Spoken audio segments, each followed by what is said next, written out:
Welcome to Biology My Passion. I am Soumya Harikrishna. We are learning the chapter How do Organisms Reproduce. We learned up to sexual reproduction in flowering plants. Today we will study reproduction in human beings, which is also sexual mode of reproduction. How is reproduction process different from other life processes that we discussed already? Basically, reproduction is not an essential life process. An organism can complete its life cycle even without reproducing, but still for the maintenance of species, reproduction is important. And another problem with this life process, or why it is treated separately, because rest all life process, if you think, they all start with our life itself. What about reproduction? The reproductive ability starts only after we attain a particular growth, because it's a complex process. Our body should be physically, mentally ready for that. Right? And also it is different in boys and girls. So there are lots of confusions, doubts, social stigma associated with it. If you look at the growth in the initial stages of your life, see your KG class photograph, you all will be telling cheese and smiling, right? If you take first standard or second standard photo, you won't see much difference other than increase in height, or some of you must have put on some weight. Other than that, there is not much change, drastic change. But second standard photograph, when you smile, you must have lost some teeth in front, because milk teeth are getting replaced by permanent teeth. Then if you take 5th standard class photograph, not much change, because again you have increased in height or little weight you must have put on, that's it. But after that, when you come to 7th, 8th, 9th classes, where you are adolescent or teenage, we say, there are certain changes happening, both physiologically and mentally, and also some new feelings also start. So at this stage you are very confused. What's happening? Because new features are appearing, new changes are happening, new kind of thoughts are coming. Is it only to me, or others also have it? You have no one to share with, you cannot talk to your friends, or the friend may be unaware of it, and you don't find the same change occurring to everyone. So these changes are actually enabling us to get ready for a very complex life process called a reproduction. In a reproduction process, male and female gametes fuse during sexual reproduction. For that, the organ should be ready to produce the germ cells or the gametes.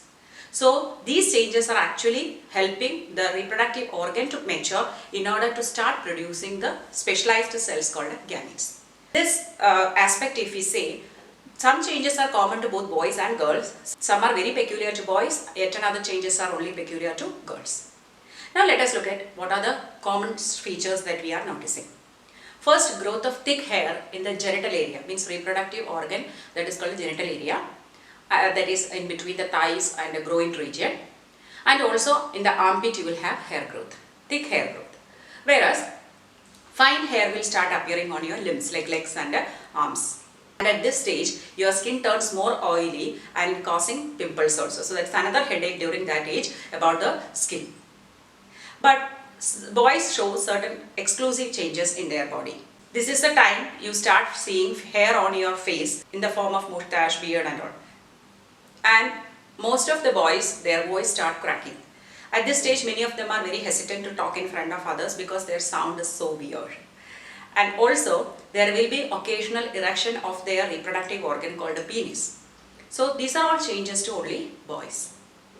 Now what about girls? In girls, a new cycle starts in their life, a physiological cycle called a menstrual cycle that begins at this time. Girls will have enlargement of their breast size, and the area around the tip of their breast called the nipples turn darker in color, and girls' voice become high pitched. Don't worry, these changes are not happening one fine morning. It is taking several months or years for these changes to complete. How our appearance is different, how our eye color is different, blood group is different, our behavior is different, individual differences are there. These are all applicable to these changes as well. There is no point in comparing yourself with another person. So it's a matter of heredity and time only.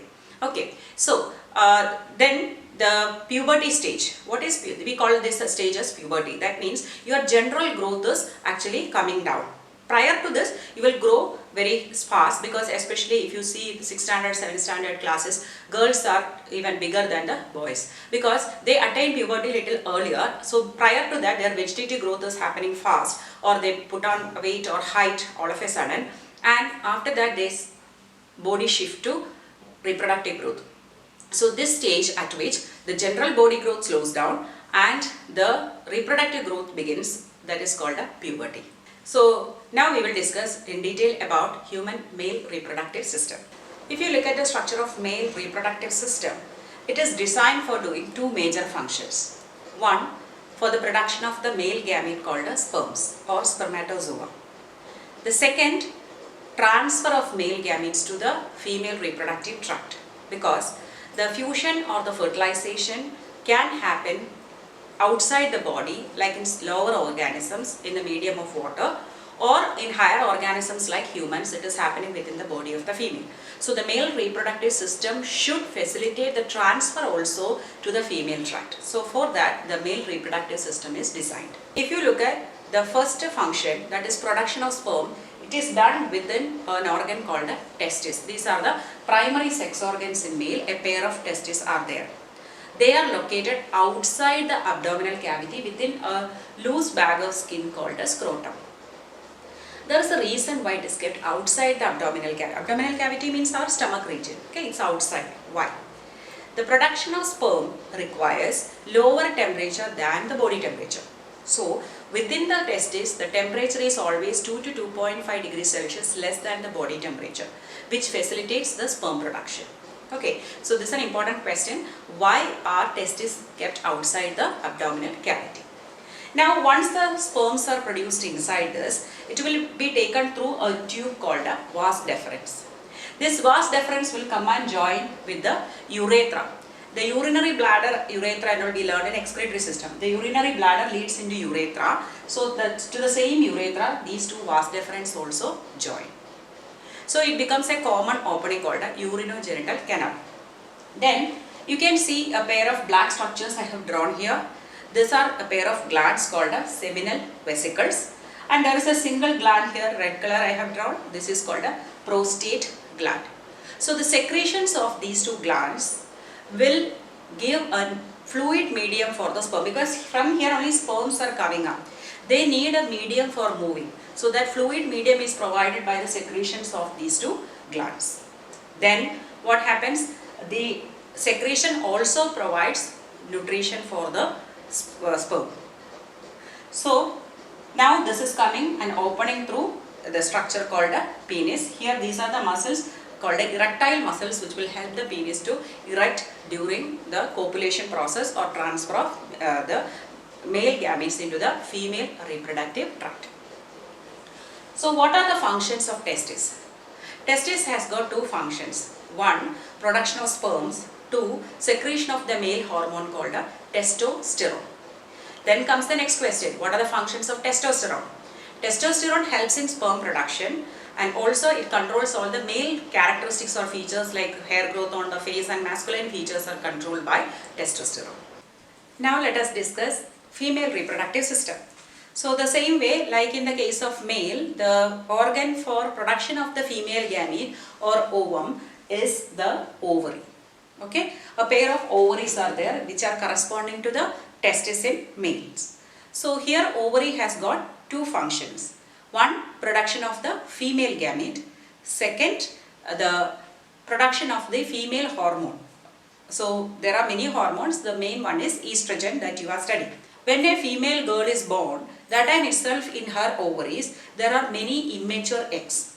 So every month, one egg, only one egg matures from the ovary.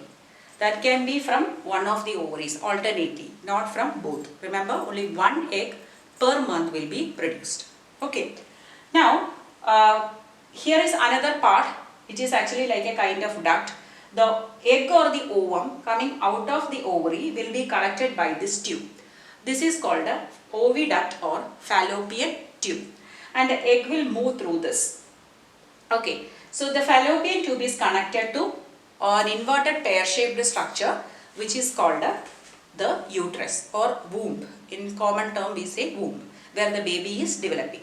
The uterine wall has different layers. The innermost wall is called the endometrium. This is the part which undergoes cyclical changes or the menstrual cycle every month.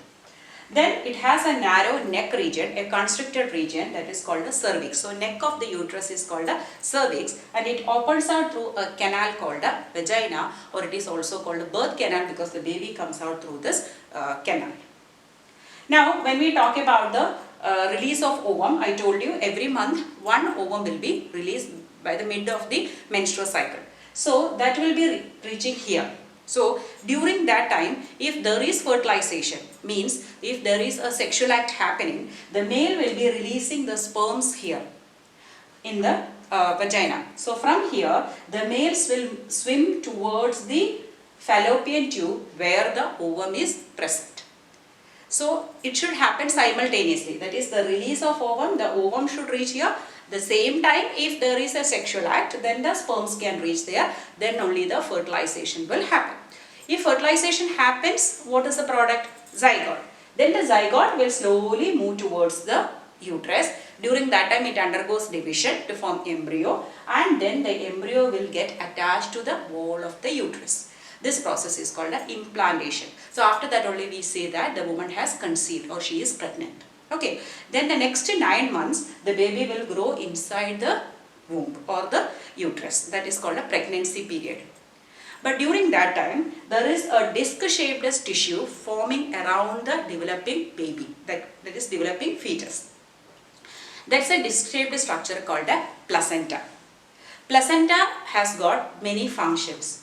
It has many villi towards the embryo side and rich blood supply towards the mother side. And placenta's functions are very important. 3 functions are there. 1, it provides oxygen for the fetus or the embryo. It provides nourishment for the baby. It also removes the waste from the body of the baby, because baby is not in direct contact with the environment, it's in a fluid bag. So it does not have oxygen to breathe in. So through the mother's blood only the oxygen is going to the baby. Also, nourishment should go from mother's diet. She is eating, she digests, only the nutrients will go to the baby. Definitely some waste materials are there, those are removed also by the placenta. So 3 functions are absolutely important for you.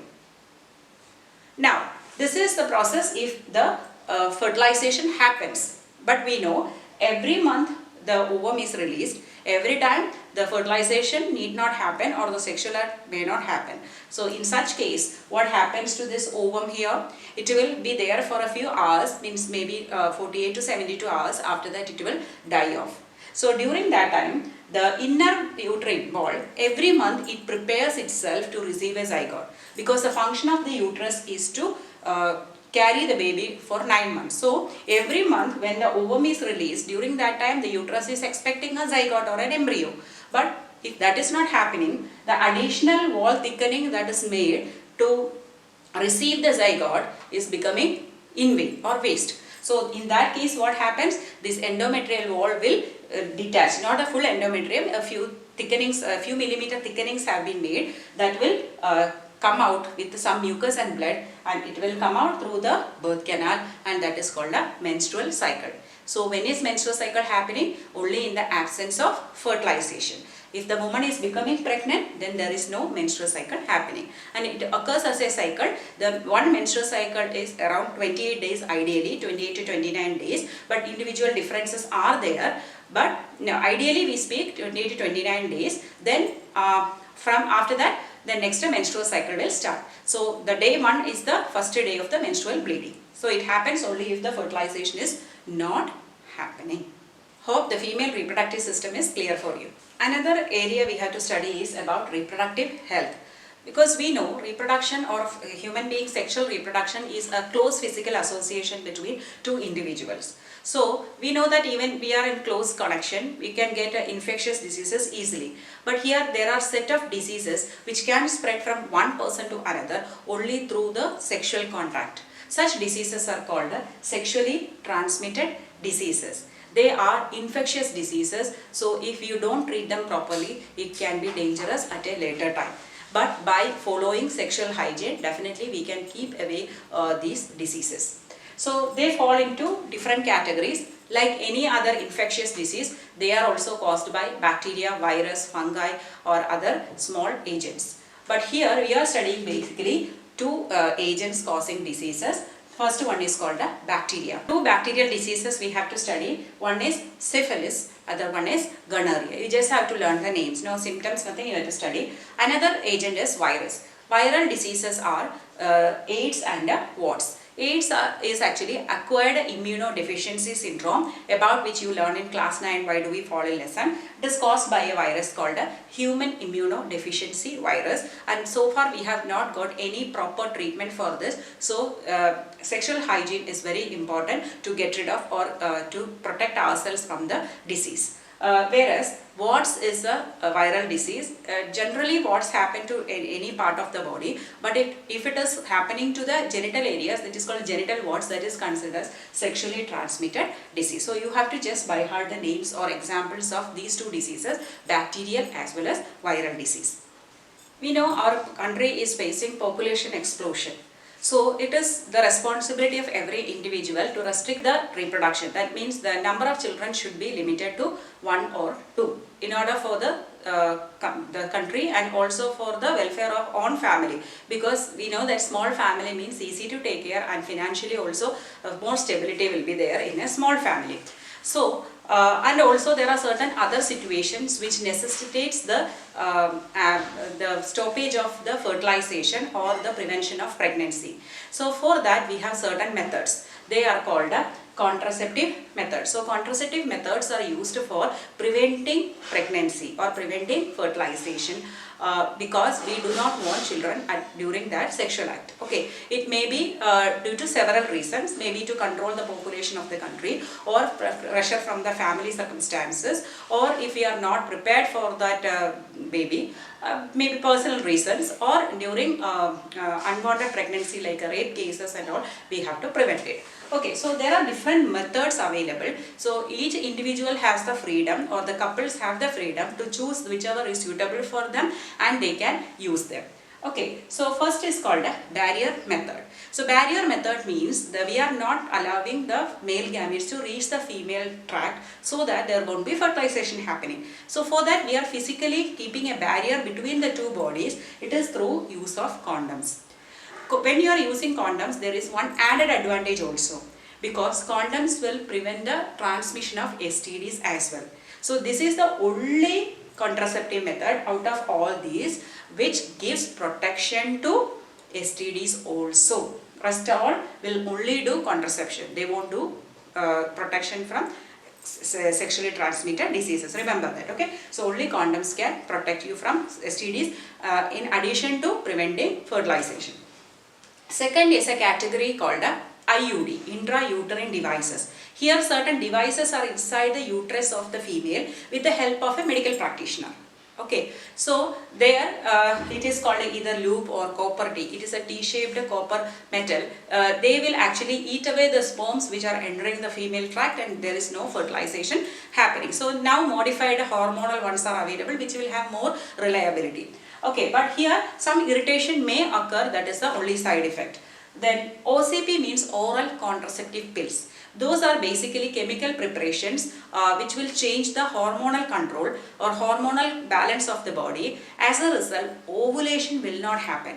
This is taken only by the females. Okay, so when it is taken, it will change the hormonal condition. As a result, the release of ovum from the ovary is not happening. If ovum is not there, can fertilization happen? Even if sperm comes, there is no ovum. So fertilization will not happen.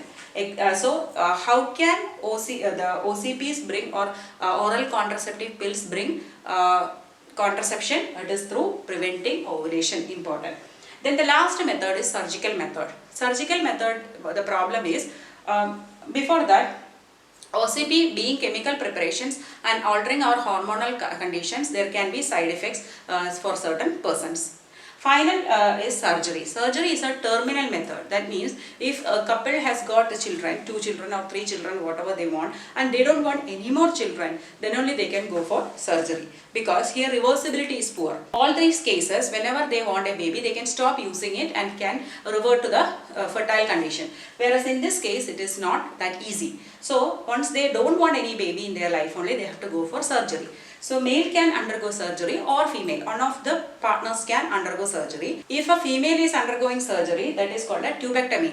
In this case, the fallopian tube, which is bringing the ovum from the ovary, that fallopian tube will be either cut or tied or blocked so that the sperm will not reach the ovum. Because ovum is coming from the ovary side, sperm is coming from this side, but in between there is tied up So there is a block. They cannot meet, so no fertilization will happen. That is happening in the case of female. Whereas if it is in the male, it is called a vasectomy. So there is a duct bringing sperm from the testis up, right? That is called a vas deferens. So that vas deferens is either tied or cut or blocked, so that the sperms will not be coming. But seminal vesicle and prostate gland will produce their seminal plasma. That liquid will come, but it will not have any sperm in it. Understood? So these are the surgical methods. So these are the main contraceptive methods used. But usually if you want to space two children, because immediate pregnancies may be a threat to the mother's health, so ideal gap should be there, at least 3 years gap should be between two children. So for spacing the children, the best option is the cooperative or intrauterine devices. To prevent the STD also, then barrier method is helpful. So these are the points to understand in the contraceptive methods. Hope you enjoyed the lesson. If you like the video, please like, share and subscribe to my channel Biology My Passion. Thank you for watching.